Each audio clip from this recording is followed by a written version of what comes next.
And now I'd like to open the meeting tonight for sharing of testimonies of healing through Christian Science.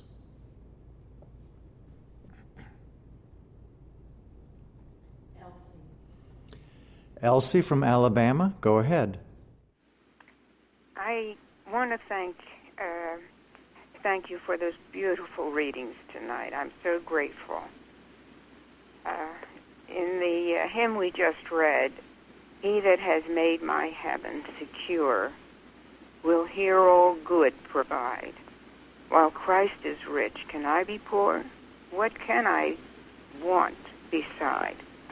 And I want to thank the treasure, the writings that we have from the church, and in particular tonight I want to thank all who contribute and work on the Cornerstone.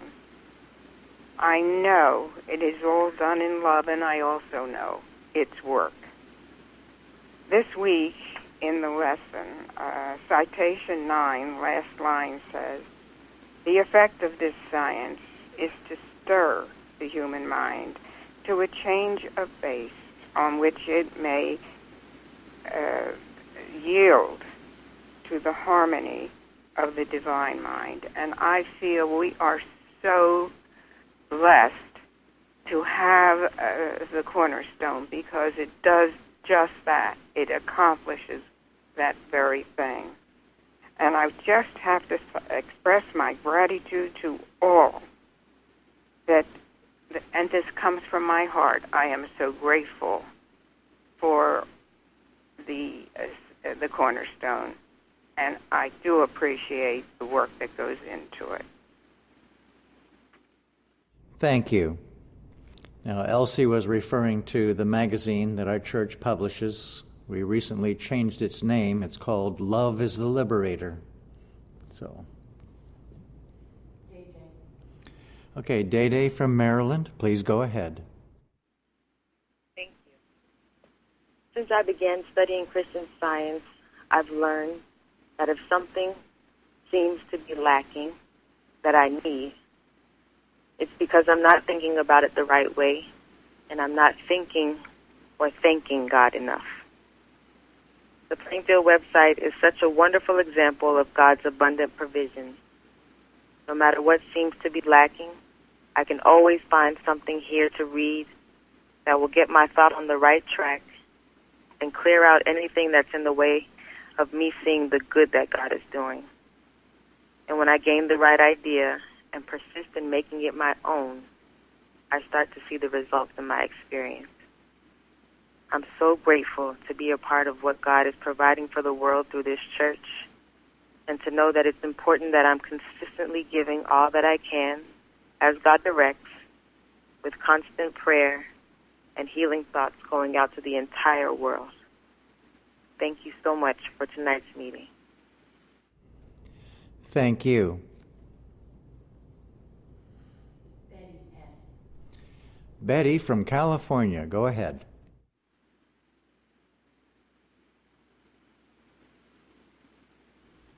Okay, Betty, if you're there, we're not hearing you. You may be on mute where you are. Yes, I was. Thank you. Can you hear me now? Yes, we got you. Oh, good. Thank you so much on the readings on supply tonight. Fits right in with something I was going to talk about. Many years ago, sometime after I became a member at the Plainfield Church, I remember calling a Plainfield practitioner about my concerns about paying all of my bills. I had gone back to school and now had a decent job and a bunch of bills to go with it. The first thing she said was to be grateful for those bills, because it means that God has given you the means to pay them.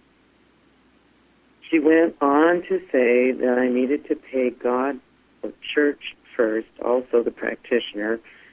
Don't want to forget the practitioner. And she said to get grateful and ask God how much. She also mentioned that the hand that's open to give is open to receive. Well, I began doing this. It was a little bit scary at first, because I would pay I didn't look at the rest of the bills or anything. I just sat down and I would sit down and get grateful and remember all of God's blessings, and then ask how much. So then I would give an answer, and I would write the check to the church and then to the practitioner, and lo and behold, there was always enough. Gradually, I was able to give more each month to church and more per call to the practitioner. And needless to say, those bills have been paid. And I am able to give a goodly amount to church each month. I've been so blessed by doing this.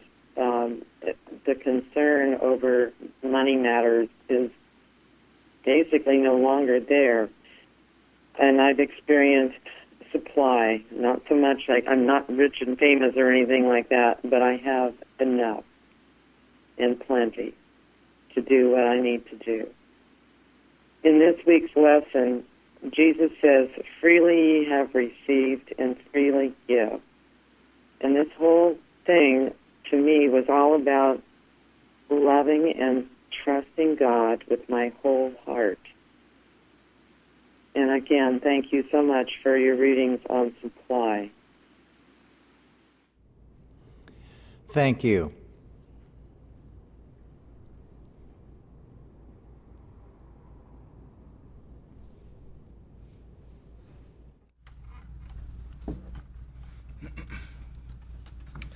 Tonight, I am so grateful for the love and support that exists in this church.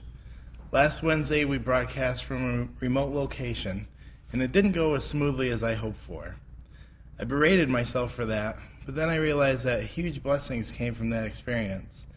The amazing love that I was shown right after the broadcast ended really is hard to put into words. Few times in my life have I felt such unconditional love. Then hearing how our readers and those giving testimonies battled through the technical issues to do their part is also very inspiring. The unity that is spoken of here is not just a buzzword, but something that is lived and demonstrated daily. I'm so grateful to my practitioner and to every member for their support. I'm also grateful to God for bringing me to Plainfield and to Christian Science. It is so wonderful to be here. Thank you. Thank you. Connie from Texas, go ahead.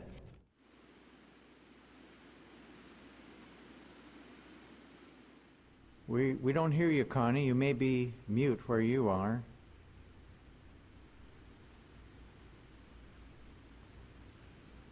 Okay, Connie, we'll come back to you again.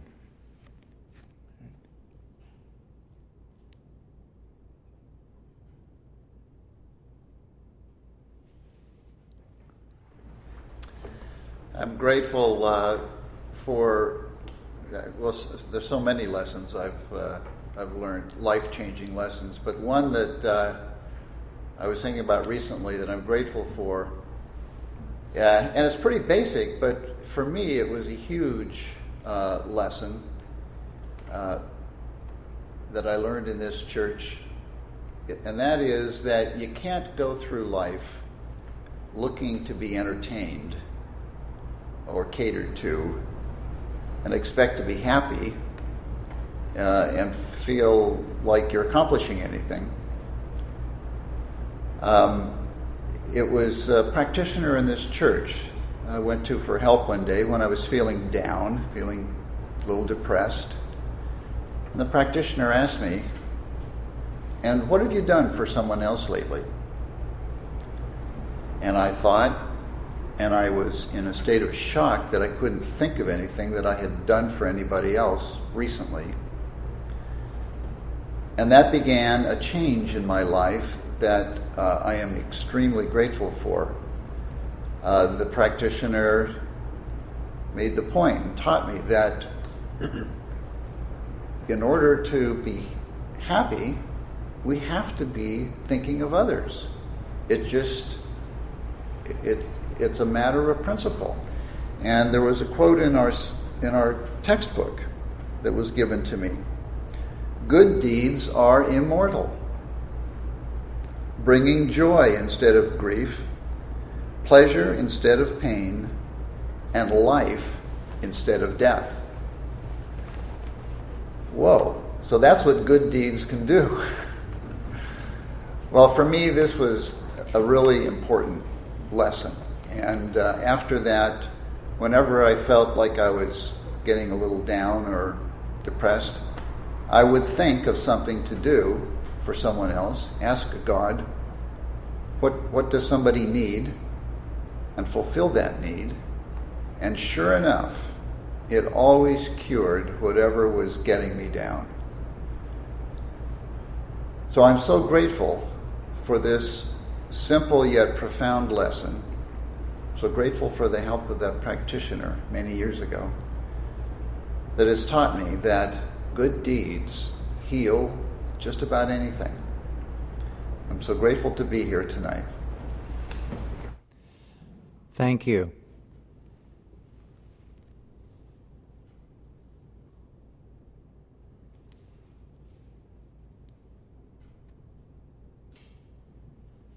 I'm very grateful for a healing I had a few years ago. Was working in my garden and I got up against some poison ivy, and it started itching and all that. And I went to work the next day or a couple of days later, and the side of my face was swollen. It was very uncomfortable and it was very swollen. And I went into a conference room and I called a practitioner from this church. And the practitioner told me, it says in the Bible that God made the plants of the field. Do you think anything that God made could harm you? And I thought about that, and my goodness, of course not. And it just took the fear of it away and took the horror of it away. And the practitioner said that she would pray for me, and hung up the phone. And while I was walking back to my desk, I could feel the swelling going down. It was just that fast. The itching was gone, the swelling was gone. It was like it never happened. And in truth, it didn't, because God certainly didn't make it.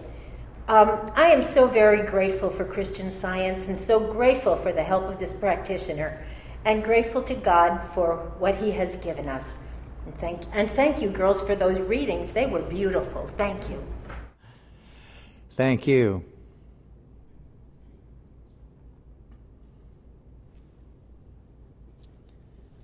Okay, I'd like to give my thanks tonight because I was helped immensely by an article that's now on our website. It's one of the articles on the carousel, and it's entitled Christian Science Treatment.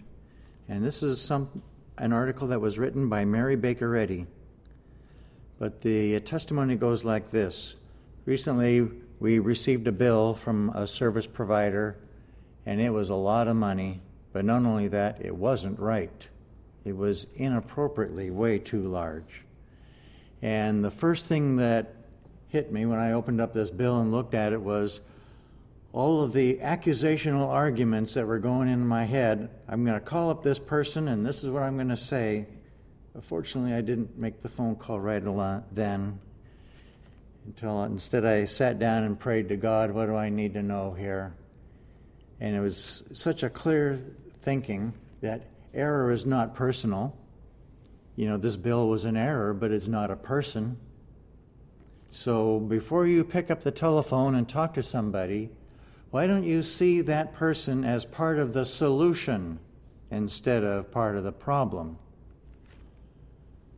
So that gave me pause to think and to get my thought right. And before I even spoke to anyone, I would see them as the child of God. And the other thing that came to me was the passage from the Bible that says, let the words of my mouth and the meditation of my heart be acceptable in thy sight, O Lord. So with that, I did call up and talk to the person and explained it very simply and said that this bill is not right and gave them a couple of facts that supported my position on it. And they said, okay, well, we'll look into it. And it didn't sound all that promising, but we hung up the phone and I left it there.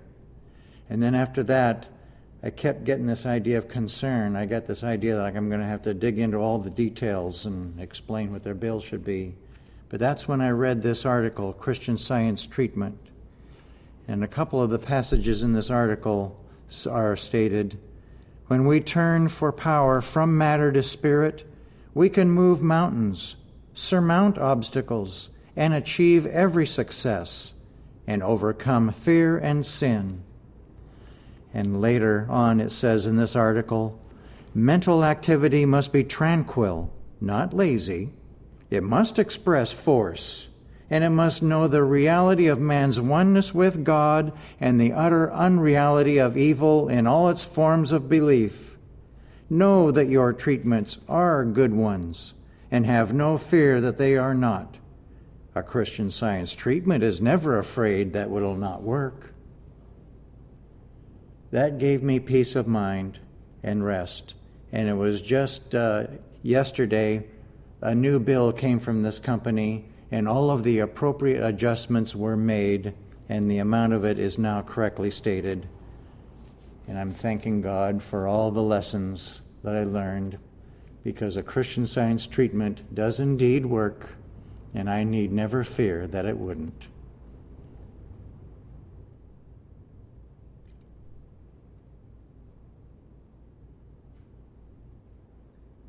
Fairley from Maryland, go ahead. There's an article that has recently meant a great deal to me. An article that my practitioner spoke of, saying it was an extremely significant article by Bignell Young, one of the early workers, called Oneness. I'm just so grateful that Plainfield has made these available to us, because in this article on oneness, a particular part of it really jumped out at me when he refers to the fact that reflection is one word often misunderstood. As Mrs. Eddy says in Science and Health on page 301, few persons comprehend what Christian Science means by the word reflection, as we are reflections of God.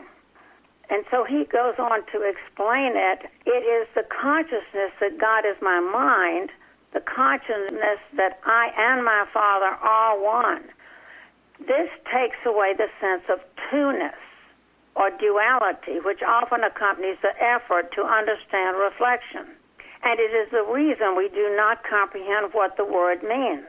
We cannot gain a correct sense of reflection from a dual standpoint. It absolutely requires an understanding of the oneness of being. This jumped out at me, and I realized I had been thinking from a dual standpoint, but I'd never realized it. And he goes on to explain that we look out from mind, and God does reflecting, not man. Reflecting in this way means the activity of mind, the I reflecting upon man. Thought dwells upon or expresses the idea. So this completely changed my way of praying, because I've been sort of seeing myself as a few feet away from God and somehow reflecting the Christ-like qualities from Him. And it's such a relief to really catch on to the fact that God is reflecting on His idea, man. So I want to thank Plainfield so much for the teaching in the roundtables and the Bible studies, for my practitioners teaching and helping me, and thank you very much for the very, very beautiful readings tonight. Thank you. Also, I want to thank the two readers tonight. It was so beautiful. The Bible, the way she connected the Bible stories was amazing. It reminded me that the grace of God is always available for people who work for it. Though some people feel like it can be thrown on your lap, but it's not always that way. You have to be ready for it. You must have the hunger for it. And God will guide you and you will find it. I remember today I was thinking about a couple of blessings. I will just briefly go through them. The first one was how God helped me to find this church. As I said before, the grace of God is something that we must be hungry for. I remember growing up, I was raised in a traditional Christian family, and I still have that traditional Christian understanding with me even today. And I was hungry for more of God. I wanted to know more of Him, and the hunger was so great in my heart. I believe God saw it, and He helped me in the most wonderful way that is beyond anyone's explanation, that God helped me to find this church.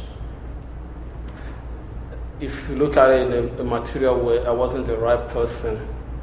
I didn't have the kind of education or the privilege that many people would thought that would bring me here, but it was God who knew what is in my heart and how to find it.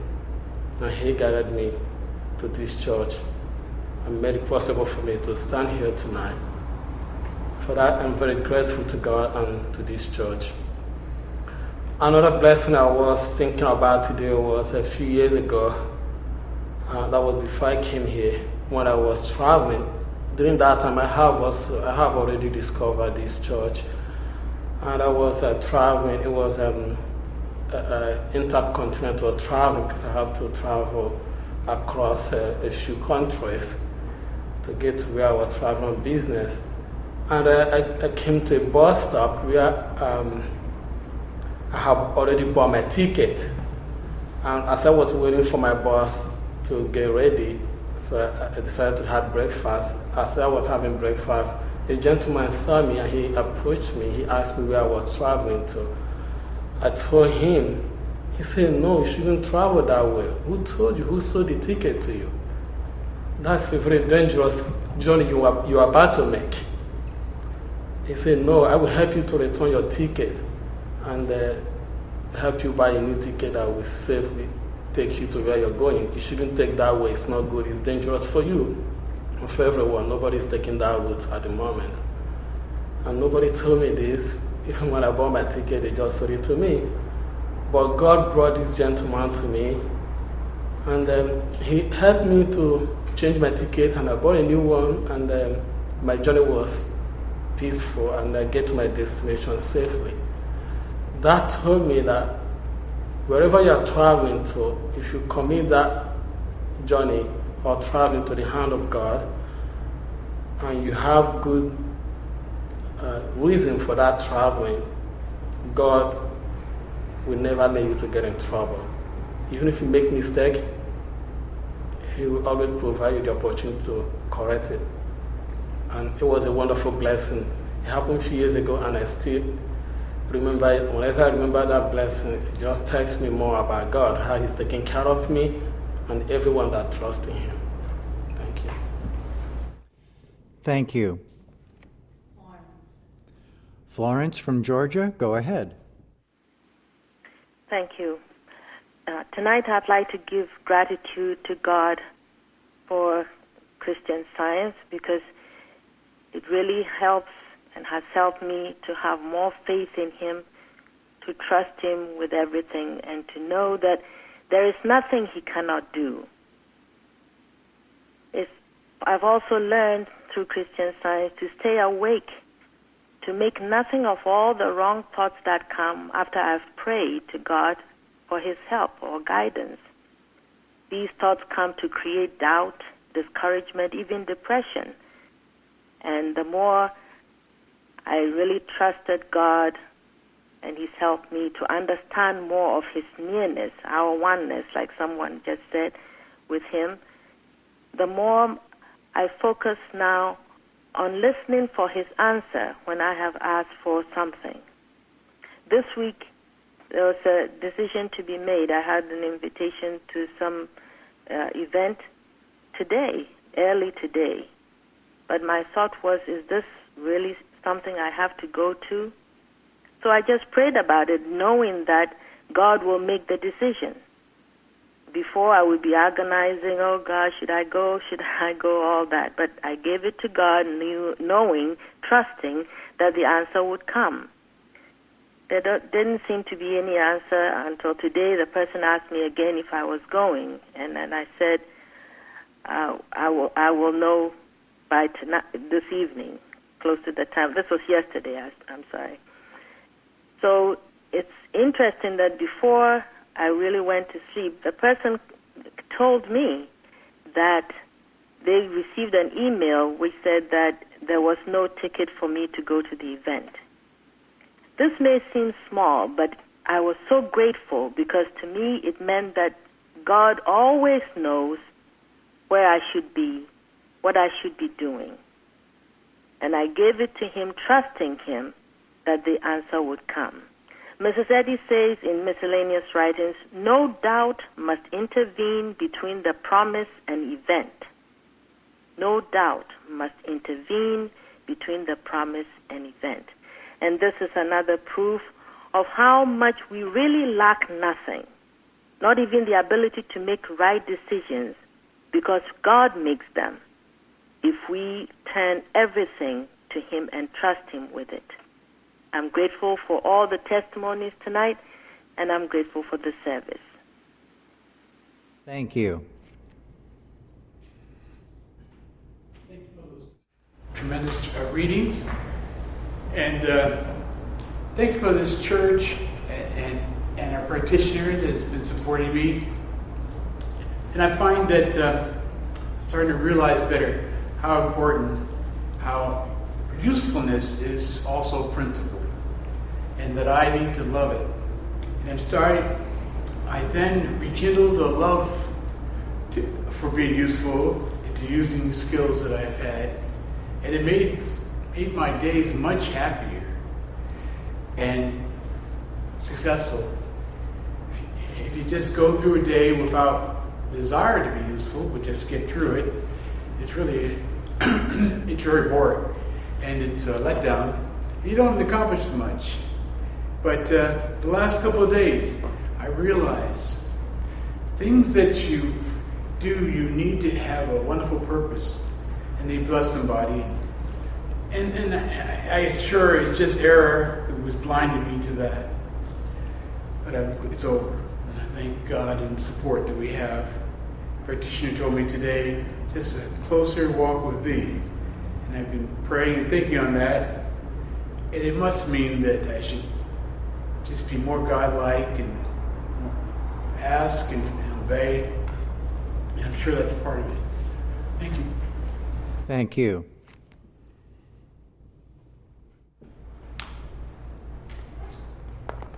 Tonight I have two testimonies to read. The first from California. But he says, I am going on a camping trip in southern Oregon. On the third day of the trip, I came down with diarrhea. I turned to Collectania, attributed to Mary Baker Eddy, where she is recorded as saying, all is love. No diseased gullet, no catarrh, no inaction, no diarrhea, no stoppage, no disrelish of food. We are Christian scientists and can help ourselves and help others. We do. We are not self-mesmerized. God good alone controls us. One God, one mind, love is all, no pain.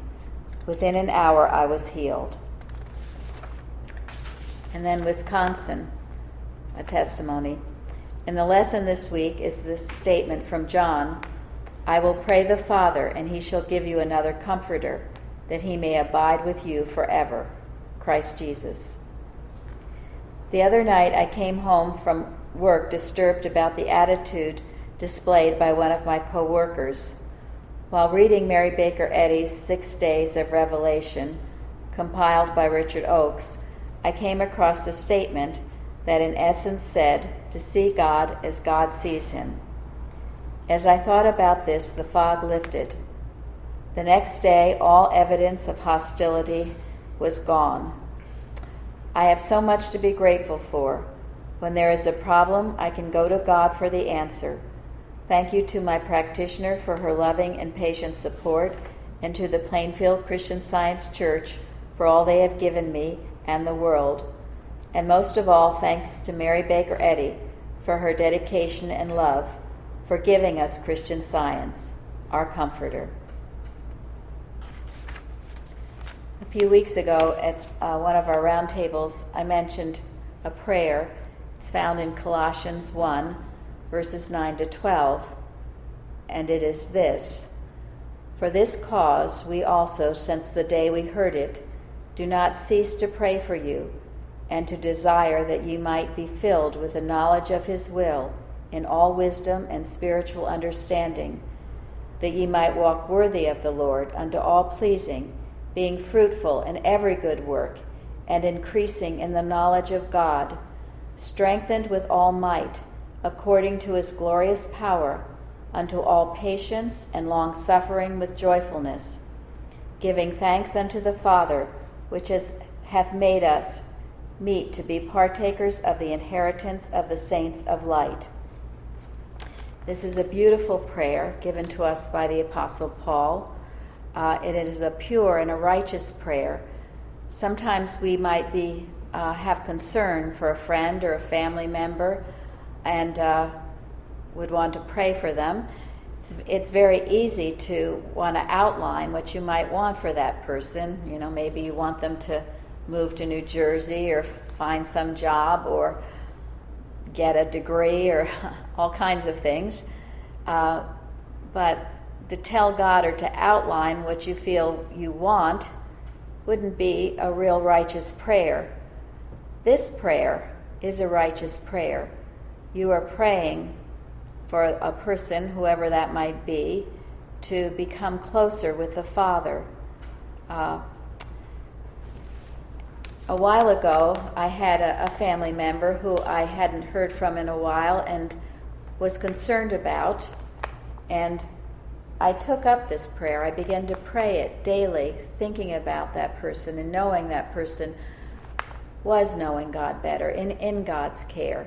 And after a while, it didn't happen immediately, but I did hear from that person, and all was well, and our relationship was established firmly with God in the middle. Some of the points of that prayer that are so important is, first, to pray without ceasing. Never give up. Don't ever give up on any situation, on anything, on any person. And then to pray that that person is filled with the knowledge to know God's will. What could be better than that, to know God's will? And that he's given wisdom and spiritual understanding, that his walk is worthy of God and pleasing to God, and that he will be fruitful in all good works and know God more and more. And then finally, to be strengthened by God, and then also to be grateful for him. What lovely thoughts. What a prayer for ourselves. I'm so grateful for this. I'm so grateful for our Bible. So grateful for Mrs. Eddy and giving us the textbook. Grateful to hear all the testimonies tonight and to hear such wonderful readings. I don't think there could be anyone who could listen to those readings and ever feel that they lacked anything. It was a beautiful reading tonight. Thanks to all. Thank you.